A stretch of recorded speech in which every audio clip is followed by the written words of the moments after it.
problems, inactivities, and the past to deter worries, a progress, and a promise. But today we say that is the end of that. I think this is my third visit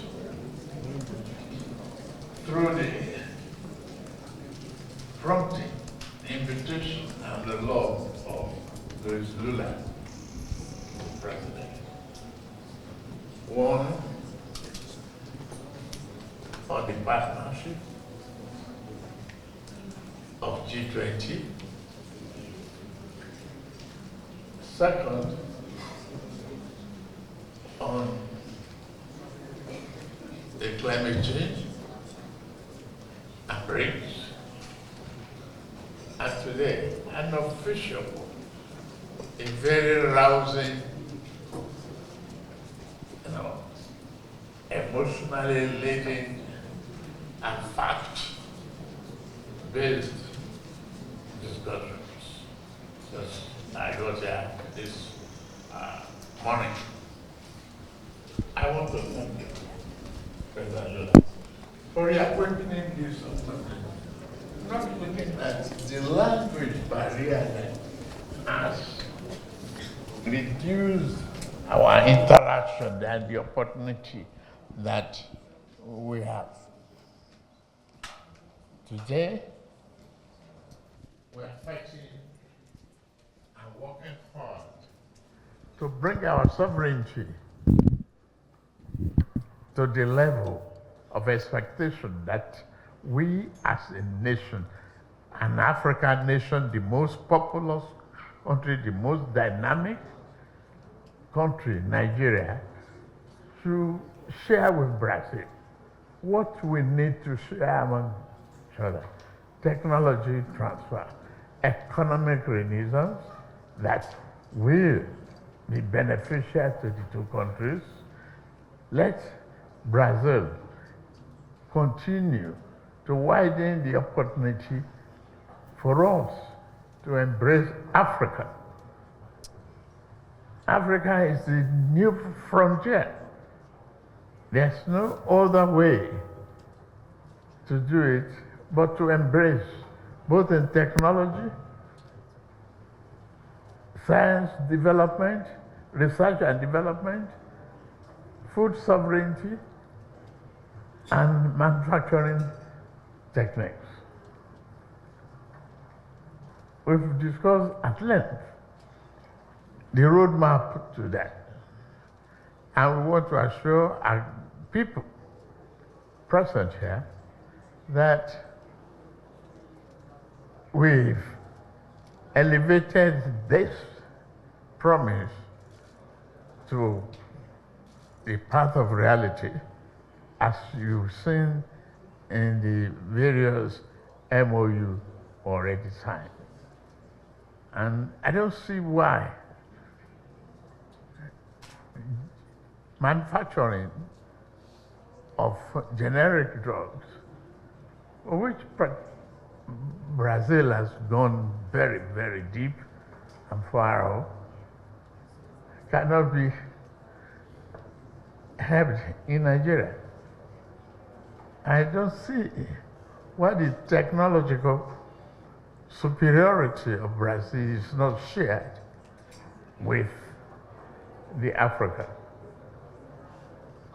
We assured each other that it is only us that can really develop our economies to help our sovereignty. We've concluded on a number of issues, such as technology transfer. We have the youth population in Nigeria that is restless, willing, and energetic, brilliant, ready to learn, ready to work, ready to exchange ideas. We should utilize the population. We should utilize the opportunity. We should utilize those people know that we have, the assets that we have. Nigeria, it has been proven, okay, number of times said repeatedly as the 10th largest producer of petroleum in the world. An asset in the ground that is not yielding a commercial activities and a value to the populace is a dead asset. We don't want that. We want it to be active, promising, and rewarding for our people. We have the largest deposit of gas. I don't see why Petrobras will not be back in Nigeria as soon as possible. And I appreciate Luis promising that that will be done as soon as possible.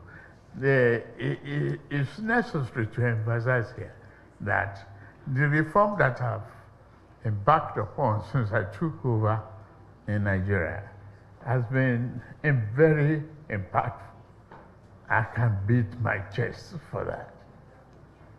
It was initially painful, but today the result is blossoming. It's getting clearer to the people. We have more money to the economy, no more corruption. We have the governor of Central Bank here.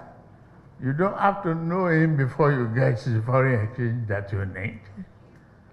The speculators are out in our currency market. The door is open for businesses. Easy in, easy out. And again, you ask questions.